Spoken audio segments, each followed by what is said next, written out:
Bismillahirrahmanirrahim. Assalamualaikum warahmatullahi wabarakatuh. Alhamdulillah rabbil alamin. Asyhadu alla ilaha illallah wa asyhadu anna Muhammadan abduhu wa rasuluh. Allahumma shalli ala Muhammad wa ala ali Muhammad. Pertama-tama marilah kita panjatkan puji syukur atas kehadirat Allah Subhanahu wa taala yang telah memberikan kita taufik, rahmat, hidayah dan inayahnya sehingga kita dapat berjumpa kembali dalam perkuliahan hari ini dalam keadaan sehat walafiat. Kedua, salawat beserta salam semoga selalu tercurah kepada junjungan kita Nabi Muhammad SAW yang telah menunjukkan jalan kebaikan dan kebenaran kepada seluruh umat manusia. Semoga kelak kita akan menjadi umat yang mendapatkan syafaatnya di yaumil qiyamah. Amin. Yang terhormat Bapak Amir Mukminin serta teman-temanku yang berbahagia, perkenalkan kami dari kelompok 10 yang beranggotakan saya Fajar Apriliana, dan yang kedua yaitu Mbak Afia Leni Lestari, dan yang ketiga yaitu Mbak Nuryani. Di sini kami akan sedikit menyampaikan mengenai memahami tentang transgender untuk memenuhi tugas mata kuliah Masail Fiqhiyah. Pada dasarnya, Tuhan menciptakan manusia terdiri dari dua jenis kelamin, yaitu laki-laki dan perempuan. Namun pada kenyataannya, selain dua jenis kelamin tersebut, ada yang mengalami kebingungan dalam menentukan jenis kelaminnya. Kebingungan yang dimaksud adalah tidak adanya kesesuaian antara jenis kelamin dan kejiwaan. Tidak sesuainya jenis kelamin dan kejiwaan ini bisa terjadi pada seseorang yang terlahir dengan memiliki kelamin wanita yang sempurna dan tidak cacat, tetapi dia merasakan dia itu bukan wanita, melainkan seorang pria, ataupun sebaliknya. Sebelum kita berbicara lebih jauh tentang transgender, terlebih dahulu kita harus memahami konsep gender dan membedakan kata gender dan seks. Seks atau jenis kelamin merupakan pembagian dua kelamin tertentu. Satu, misalnya manusia berjenis kelamin laki-laki adalah manusia yang memiliki atau bersifat bahwa laki-laki adalah yang memiliki penis dan memproduksi sperma. Kemudian perempuan, dia memiliki alat reproduksi seperti rahim, saluran untuk melahirkan, memproduksi sel telur dan vagina, dan mempunyai alat untuk menyusui. Hal tersebut secara biologis melekat pada manusia yang memiliki jenis kelamin laki-laki dan perempuan. Artinya, secara biologis, alat kelamin atau jenis kelamin tersebut tidak bisa dipertukarkan atau diganti. Secara permanen, jenis kelamin tidak bisa berubah dan berganti. Karena apa? Karena jenis kelamin tersebut merupakan kodrat dari Tuhan. Gender adalah pencirian manusia yang didasarkan pada pendefinisian yang bersifat sosial budaya, bukan pendefinisian yang berasal dari ciri-ciri fisik biologis seperti jenis kelamin. Dalam ilmu sosial, gender adalah perbedaan yang bukan biologis dan kodrat Tuhan. Pengertian transgender. Transgender adalah istilah yang digunakan untuk mendeskripsikan orang yang melakukan, merasa, berpikir, atau terlihat berbeda dari jenis kelamin yang ditetapkan saat mereka lahir. Transgender tidak menunjukkan bentuk spesifik apapun dari orientasi seksual orangnya. Orang-orang transgender dapat saja mengidentifikasi dirinya. Pada hakikatnya, masalah kebingungan jenis kelamin atau yang lazim disebut juga sebagai gejala transseksualisme ataupun transgender merupakan suatu gejala ketidakpuasan seseorang karena merasa tidak adanya kecocokan antara bentuk fisik dan kelamin dengan kejiwaan, ataupun adanya ketidakpuasan dengan alat kelamin yang dimilikinya. Tanda-tanda transgender atau transseksual yang bisa dilacak melalui DSM antara lain, yang pertama yaitu perasaan tidak nyaman dan tidak puas dengan salah satu anatomi seksnya. Yang kedua yaitu berharap dapat berganti kelamin dan hidup dengan jenis kelamin lain. Yang ketiga yaitu mengalami guncangan yang terus-menerus untuk sekurangnya selama 2 tahun dan bukan hanya ketika datang stres.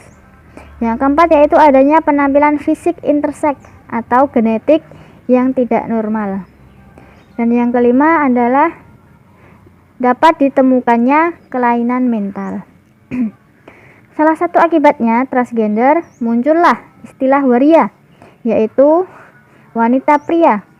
Waria adalah seorang pria yang secara psikis merasakan adanya ketidakcocokan antara jati diri yang dimiliki dengan alat kelaminnya, sehingga akhirnya memilih dan berusaha untuk memiliki sifat dan perilaku lawan jenisnya, yaitu wanita.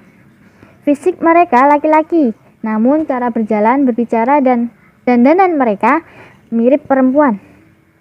Orang yang secara genetik mempunyai potensi penyimpangan ini, dan apabila didukung oleh lingkungan, keinginannya sangat besar untuk merubah diri menjadi waria. Misalnya, ada laki-laki yang tidak percaya diri atau tidak nyaman bila tidak berdandan atau berpakaian wanita. Kemudian, faktor penyebab terjadinya transgender, yaitu yang pertama faktor bawaan, hormon dan gen. Yang kedua yaitu faktor lingkungan. Faktor lingkungan diantaranya pendidikan yang salah pada masa kecil dengan membiarkan anak laki-laki berkembang dalam tingkah laku perempuan. Kemudian dampak menjadi transgender dan waria. Telah kita ketahui faktor seseorang menjadi transgender yaitu terdiri dari dua faktor, yaitu faktor gen atau bawaan dan faktor luar atau lingkungan. Semua itu disebabkan oleh faktor tersebut karena kita yakin bahwa semua orang yang bersifat transgender atau transseksual itu tidak menginginkan ini terjadi. Pada umumnya seseorang yang berbeda atau tidak normal dianggap berbeda dan tidak bisa masuk dalam kelompok yang sama karena mereka dianggap memiliki perbedaan yang membuat orang memandangnya itu tidak layak untuk hidup berdampingan. Biasanya mereka dikucilkan dari lingkungan dan dijadikan bahan pembicaraan atau dicemooh oleh masyarakat sekitar. Bahkan mereka dianggap dapat membawa pengaruh negatif untuk lingkungan masyarakat. Contoh fenomena transgender. Dina Rahman menegaskan telah mantap mengambil keputusan mengubah kondisi fisiknya menjadi seorang perempuan. Dina yang dikenal sebagai presenter kucil di salah satu TV swasta ketika masa kecil dulu merasa bahwa dirinya bukan seorang laki-laki. Dina menjalani proses transgender seperti sekarang ini bukan main-main, ikut-ikutan atau nafsu sejenak. Ini langkah pencarian jati diri hidup sejak lahir dan step by step. Hidup itu memang sebuah perjalanan dan untuk menjadi lebih baik lagi. Dina menjelaskan perjalanan untuk berpenampilan seperti perempuan sekarang ini tidak mudah. Sebelum memutuskan menjalani implantasi, dia melakukan konsultasi dan beberapa tes untuk memantapkan hati. Dimulai menjalani tes hormon dan terbukti secara klinis saya memiliki hormon perempuan yang tinggi. Menemui psikolog di Kuala Lumpur dan mengklaim saya ini perempuan. Dasar keputusan harus dilakukan demi Dina yang lebih baik lagi, jelasnya panjang lebar. Sebelum memutuskan implantasi, Dina Rahman mengungkapkan kepada publik mengenai perubahan kondisinya saat masa kecil dan setelah dewasa. Setelah menjalani tes, Dina pun mengambil keputusan, apalagi implantasi tersebut tidak dipungut biaya alias gratis. Sebab Dina Rahman didapuk pihak rumah sakit untuk menjadi salah seorang model dan duta promosi selama setahun. Dia menyatakan puas dengan hasilnya sebab dia punya ciri fisik seperti perempuan lain meski tidak asli. Terakhir, Dina Rahman mengaku tidak akan lagi menjalani operasi perubahan bentuk tubuh. Bagi dia, memiliki payudara sudah memperjelas jati dirinya sebagai seorang perempuan seutuhnya. Tidak ada operasi lagi, tandasnya. Pandangan kelompok terhadap fenomena transgender. Menurut pandangan kita bahwa telah kita ketahui kebanyakan masyarakat memandang seorang yang terkait kasus transgender seperti waria memiliki pandangan negatif. Karena mereka menganggap bahwa seorang transgender itu telah mengubah kodrat yang diberikan Tuhan sejak lahir dan itu merupakan larangan agama.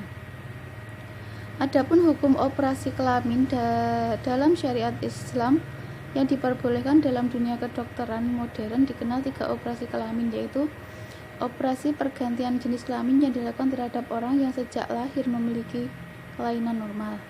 Operasi perbaikan atau penyempurnaan kelamin yang dilakukan terhadap orang yang sejak lahir memiliki cacat kelamin seperti zakar atau vagina yang tidak berlubang atau tidak sempurna. Yang ketiga, operasi pembuangan salah satu dari kelamin ganda yang dilakukan terhadap orang yang sejak lahir memiliki dua organ atau dua jenis kelamin. Untuk kasus yang pertama itu memang sangat diharamkan oleh agama karena merubah kodrat. Tetapi sebagai masyarakat kita jangan sampai menjauhi mereka. Kita harus mengadakan pendekatan untuk perubahan yang terbaik untuk pelaku transgender tersebut. Hubungan fenomena transgender terhadap kesehatan reproduksi. Berdasarkan penelitian yang dilakukan oleh Reckers, dari kurang lebih 70 anak laki-laki yang mengalami identitas gender yang ia jadikan objek penelitian, ia menemukan bahwa tidak terdeteksi hal yang sifatnya abnormal secara fisik. Dikutip dari transgenderqualitywordpress.com, setidaknya ada beberapa faktor terkait kesehatan seksual dan reproduksi seorang transgender. Yang pertama, kaum transgender sangat mungkin mempunyai pasangan seksual pria, wanita, atau keduanya. Yang kedua, mereka memerlukan pemeriksaan kesehatan yang preventif termasuk pemeriksaan atas kanker payudara, serviks, dan prostat. Yang ketiga, mereka memiliki risiko yang tinggi untuk terjangkit HIV atau penyakit menular seksual lainnya. Banyak pria transgender yang berhubungan seks dengan pria memiliki risiko kehamilan yang tidak diinginkan serta penyakit menular seksual. Yang kelima, marginalisasi dan kekerasan meningkatkan risiko kesehatan bagi kaum transgender. Mereka pada umumnya harus menghadapi tingginya tingkat marginalisasi sosial dan ekonomi, serta tingginya tingkat kekerasan fisik dan seksual. Nomor 6, mereka sering merasa enggan untuk mencari perawatan kesehatan seksual dan reproduksi. Yang ketujuh, mereka tidak memiliki akses mengenai informasi kesehatan yang relevan. Pendidikan kesehatan seksual untuk remaja dan dewasa jarang membahas tubuh dan identitas kaum transgender. Yang kedelapan, penyedia layanan kesehatan seringkali kekurangan pengetahuan dasar tentang orang-orang transgender dan kebutuhan kesehatan mereka. Yang kesembilan, banyak penyedia layanan kesehatan yang tidak memberikan pelayanan kesehatan seksual dan reproduksi kaum transgender. Peran perawat dalam menyikapi transgender tersebut. Peran seorang perawat harus memahami konsep diri yang sehat merupakan bagian dari proses keperawatan yang membandingkan individu secara holistik, meliputi aspek fisik, psikososial, dan kultural. Dalam pelayanan keperawatan, perawat dapat menemukan permasalahan yang berkaitan dengan konsep diri seperti 1. Harga diri rendah. 2. Menarik diri, khususnya pada pasien dengan gangguan jiwa. 3. Coping klien, insentif yang mungkin terkait dengan proses penyakitnya. 4. Kecemasan klien terkait dengan prosedur atau proses penyakitnya. 5. Kurangnya dukungan coping keluarga dalam proses penyembuhan penyakit klien. Pada tahun 1999, Departemen Kesehatan Masyarakat menandai proyek yang disebut Gay Lesbian Kesehatan Proyek Akses Bisexual dan Transgender yang mengembangkan standar praktek untuk perawatan kualitas penduduk LGBT. Standar didasarkan pada penghapusan diskriminasi penuh dan akses yang sama ke pelayanan perawatan kesehatan bagi semua pasien, penghapusan stigmasi dan penciptaan lingkungan keperawatan kesehatan di mana semua pasien merasa aman datang dan keluar terhadap pelayanan kesehatan. Demikian presentasi dari kelompok kami. Jika ada kekurangan, datangnya dari kami. Jika ada kelebihan, datangnya dari Allah Subhanahu wa Ta'ala. Sekian, wabillahi taufiq wal hidayah, wassalamualaikum warahmatullahi wabarakatuh.